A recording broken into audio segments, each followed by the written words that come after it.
a special package arrive, and this is going to be a vintage tool unboxing. Now, I started to open this yesterday in my excitement because the first thing that when Mrs. W brings these things into my office and I feel that they're heavy and they come from subscribers, I know that it's going to be something really cool inside. So I tore the top or the box open and I thought, no, wait a minute, we're going to unbox this together. So this is from my good friend David. New friend David in South Carolina sent me an email a while back and said, hey, I've got some special heirloom tools. I want to send them out to you. I want you to have them. So question always comes up, what do I do with all these tools? Because I already have a pretty good collection for myself. I don't keep all of them, and that's sometimes some of the folks that send things are not super pleased with that. But I want you to know what I do oftentimes is I'll clean them up, I'll restore them or sharpen them, and then I give them I give a lot of the way to the young boys at our local church, different people that come by. So just kind of know that if you do send me things that, if I do have multiples of it, I'm not a hoarder, I'm not a collector, and I would rather get it in working order and send it out to someone. So enough of that. Let's jump into it and see what's in this box. It's big and it's heavy. All right, gracing us today is the very happy to have returned Benchmade 940. How about we slide this over to the side here? We'll slide this here and we'll just bring things out one at a time. Go get yourself a cup of coffee, push pause. We are going to have, this is a heavy one. We're going to have a lot of fun with this today. So what do we have here? We've got a leather case. Oh, it's just so exciting. What in the world is this? Okay, I know this is cool. I know what this is. It looks like a leather punch. This is like what in the world? This is okay, so there is some sort of a mandrel, spur. My goodness, I don't know what, but here's the interesting thing is it's got a whole, it's probably over 100 of these things in there. What are these? Oh, it's a grommet tool. It's a grommet tool. That's what, with grommets, with a whole bunch of them. Well, you can't buy that off of Amazon, I'll bet. Okay, I'm starting to put this together here, so bear with me. We're learning together. So here's what I think. So if you wanted to put a grommet, this is actually really cool. This is really cool. If you wanted to put a grommet in, let's say, canvas or in leather or something, here's what I think. You're going to take this tool here, and you're going to punch a hole in it. And if I'm willing to bet, look at that. Yep, that's the exact size hole right there.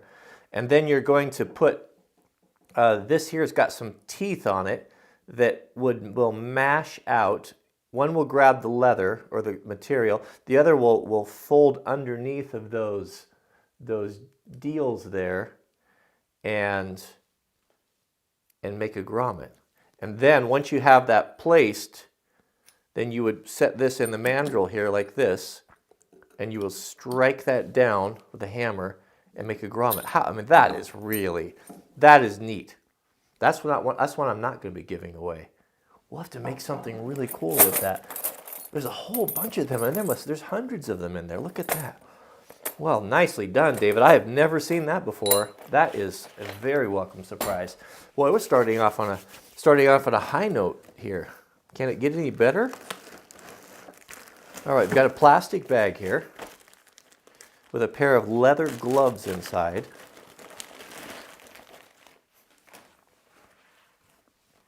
Oh, these are really nice. These are like Tillman. I have needed a pair of gloves like these because I have the big, and they're the perfect size. Look at that. These are really nice. They're not, the gloves I have are for welding, and they're too heavy. You don't have any dexterity, but if you're handling some hot things, these are great. And to have two pair, to have a backup pair, man, that is just great. And they're the perfect size. Thank you, David. Isn't that nice? They smell great. Those are nice gloves. I like that they have really high cuffs on them. Oh, those will definitely be used. All right, so I know what this is. Well, this is just too exciting. Oh, how about that there? How did that get in there? Loctite 243. Of course, you know, that's always my favorite, Loctite 243. It's something that every man should have in his toolbox. Let's put that right here. Right there, so you all can enjoy it along with me. Okay, so here we have a non-restored ratcheting brace. That's a nice one. It's got the rosewood handles. There's a little crack there, but it's seized up. That might be an opportunity for us to do a restoration on there. The chuck, how's the chuck look? The chuck looks pretty good. Chuck is functioning. The ratcheting mechanism is good. It's perfectly functional. It just needs a little bit of, this would be a good one to put in the derusting fluid. So that's pretty nice there. That's an old one too. An old brace with the rosewood handles. Are you guys having as much fun as I am here? I don't know where to start. Okay, there's a note.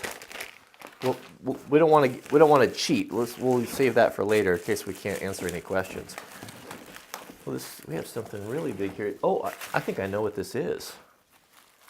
I think I definitely know what this is. And I actually have one of these, but I have the new version. The remanufactured one. Wouldn't it be something if this was the original one? Oh, I think it is. I think there's no question. This is really interesting. So I have been using this is a nail puller. This is a vintage slide hammer. This is an old one. A vintage slide hammer style nail puller that I still use today. You saw me use it on the siding not too long ago. This is really nice. It's interesting having used the remanufactured one by Crescent and then handling an old one. I'll bet this one is twice the weight. I wonder if the quality, how I'll have to try them together and see which one works better. But that's got a ton of weight to it. I mean, it's got some mass. You could really use that slide hammer action. The jaws are not opening, but that's just because, oh no, they are. They work fine. I was just pushing the wrong way. But it's in good shape. It doesn't have a lot of rust on it because I think it's had some sort of a coating on it, like an enamel of some sort. Yeah, that's really nice. I have never seen one. I've never seen an old one in person like this before, only in my tool book that Lou got me. That's really nice there. Boy, this is exciting.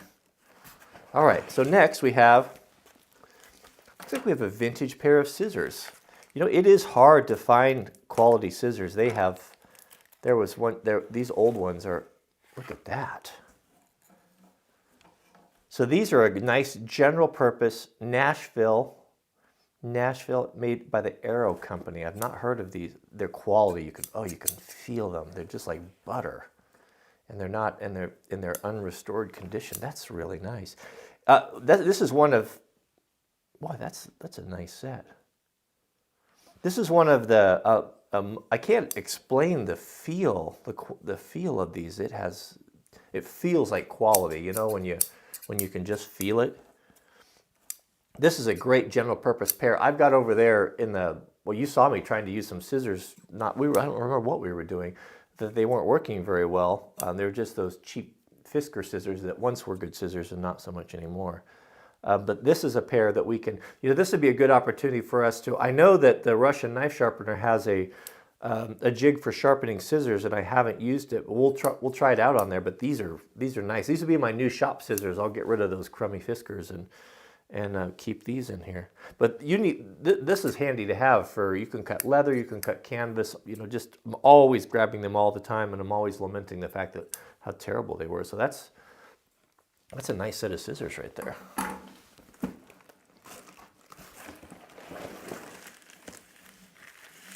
What in the world is this?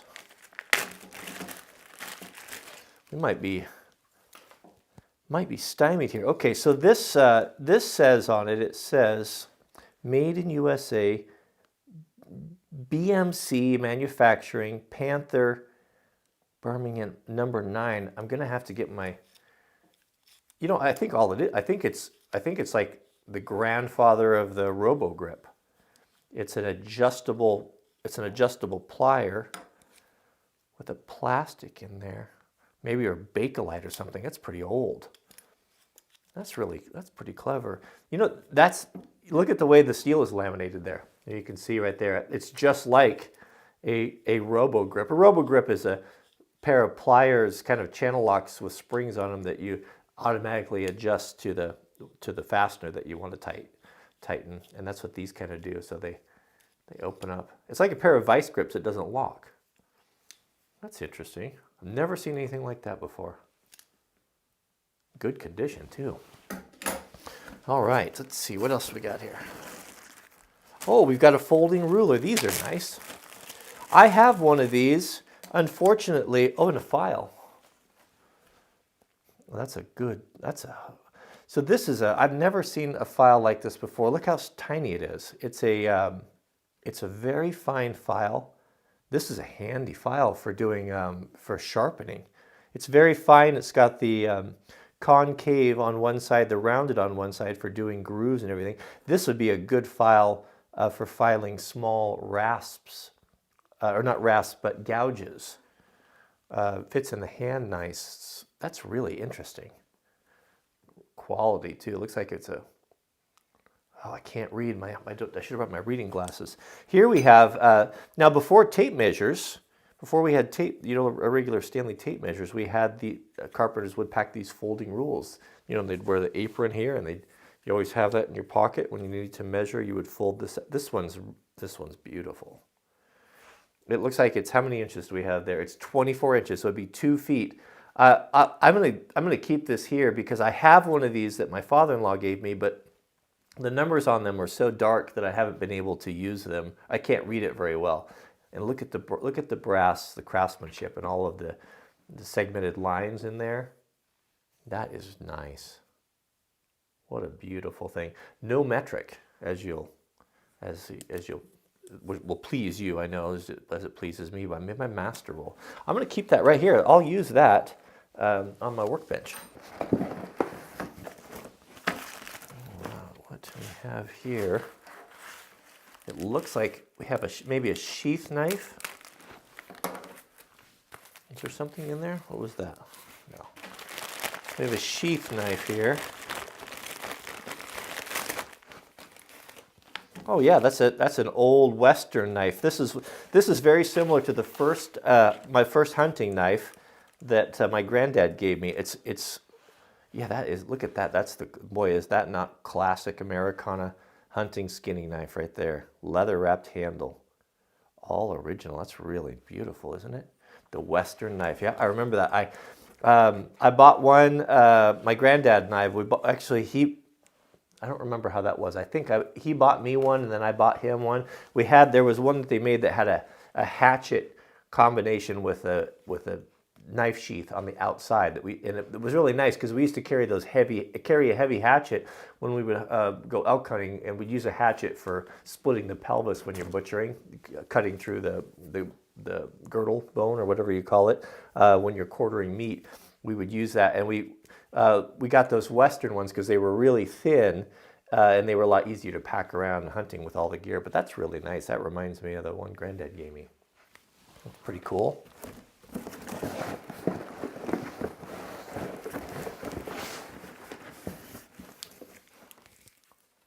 Oh, this looks like a vintage plumb bob. That looks like an old one. I've always been fascinated with plumb bobs. I've got a brass one that was given to me years ago that I might keep in my, oh yep, that's exactly what it is. And it's got the tip on it still. That's rare. Usually you find these and there's pieces missing on the tip, and then I'm not sure. Oh yes. So you see the reason why it's got an opening in there is you can't tie a string around a plumb bob or it'll hang crooked. So it has to feed down through the center. So you take a piece of mason string and you thread it down there and then tie a knot in the bottom and then pull it up, and then when it hangs true. And this has got a hardened, it looks like cast steel with a hardened, threaded, replaceable tip on there. That's a neat one, isn't it? That's really cool. That might be kind of 8 ounces, it says. That might have to go into Mrs. W's knick-knack cabinet. I gotta keep a toe hold in there or she'll take over.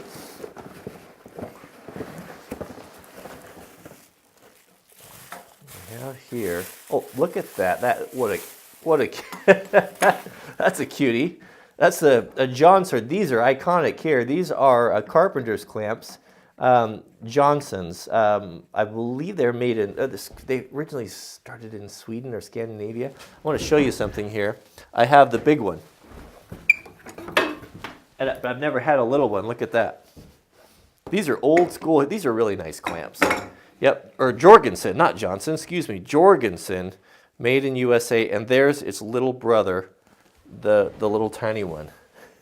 And they're fun because you know they have different threads on them, so you spin them this way here to open and close them. That's a handy little clamp there just to have around. Okay, good condition too. Who knows what we're gonna find in here next.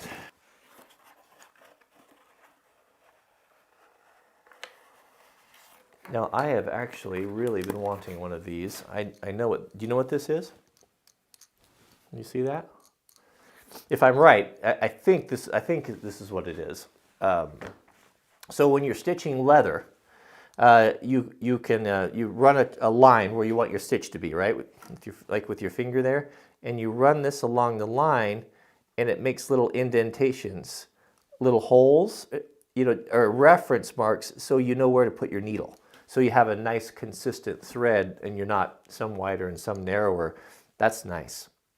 And you can get these in different sizes if you want to have stitching that's further apart, they're bigger or smaller. This is a good general purpose for small work. But there's some leather work that I need to do. I'll be doing some videos on that. And I don't have one of these. I've been meaning to get one. So that's cool. That's an old one. Oh, interesting. Interesting. So we've got, whoops, oh, careful. So we've got, I've got one of these before, and I've actually been using it. They're little tiny drill bits with just manual drill bits with these little wooden handles on them. Isn't that cool? I'll keep these in here. They're handy for having in the shop because you can, if you just need to just get a little hole started, or if you're working on some delicate thing, rather than get the drill out and all that stuff, you can just grab one of these. They're handy to have on the workbench. And this, I'm assuming, is just a corkscrew, just an old-fashioned corkscrew for corks and bottles. These are nice. What a eclectic group of collection of things here. Let's see what else we got here. We're coming to the end, I promise you. Okay, so here's a small, very traditional carpenter's square, a bench square, one that you would use on the bench, right there. We can test it. We can test to see if it still is square here's how you test a square. You see right there? You put it up against, not something like a workbench. My workbench is not perfectly square, but up against a sheet of plywood or melamine, something that has a factory edge on it, and then you can you draw a line, and then you reverse it, and you line it up there, and you draw another line, and you compare the lines. If the lines are square, if the lines are parallel together, then that means it's square, and this is absolutely square. I'll exaggerate this. What you'll find if they're not square, when you do this and you flip them and you put them together, is you'll find something that looks like this. See how they deviate there, they depart. But that just is a test to the quality of these old tools. They were really built well. Brass, solid brass, 3 brass inserts there. Quality steel, great. Nice to have. I don't have one of these that is in good condition, and I'll just leave that right there. That'll be part of the carpenter's bench, no doubt. All right, what we got here? Oh, this is really nice. How about that? Very rare.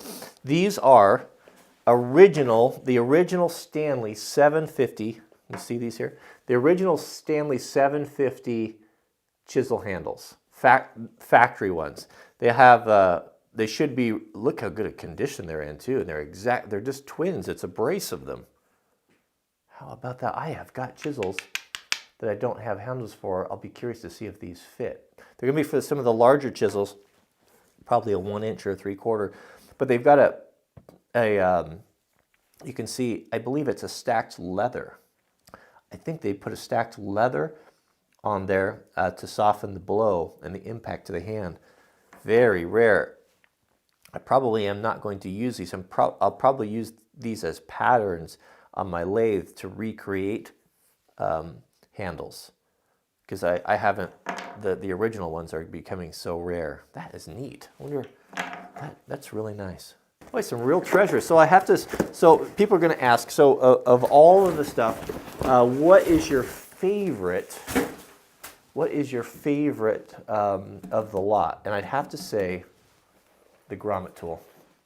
The grommet tool is the coolest thing. To have the whole kit with a punch. Look at that. I mean, that is it. Oh, there we go. I must have had that wrong. So the grommet would go on the top, not the bottom. Look, see how it fits in there? See that? I had it upside down there. My apologies there. So you would put your material on there. Let's say we're going to pretend that this is canvas, right? So you would take and you'd, oh, what am I doing here, dummy? You would punch a hole, sharp, look at that, clean hole in that plastic. You'd punch a hole in there, then you would put your, you would probably, I'm not sure which way they would go, which way you would do it. Yeah, you'd have to be this way. Then you'd put this on here, right? Then you'd put this here. Then you'd use your mandrel like that. Is that right? And bend that over. Yeah. Yep. Something like that. No? Huh. Yeah. I'll bet it's like that. Spur. It says spur. That's nice. Well, that is really cool. Well, thank you, David. That is a really interesting, this is neat. That's a really interesting set of things. This will have a prominent place over here on with the collection. Thank you for these nice gifts. This was really fun. I hope you enjoyed the video, and it's I'll read this letter here off air. But that's it. That's all I have, and we'll see you guys. Hope you enjoyed the video. Don't forget to click the thumbs up, and we'll see you guys in the next video.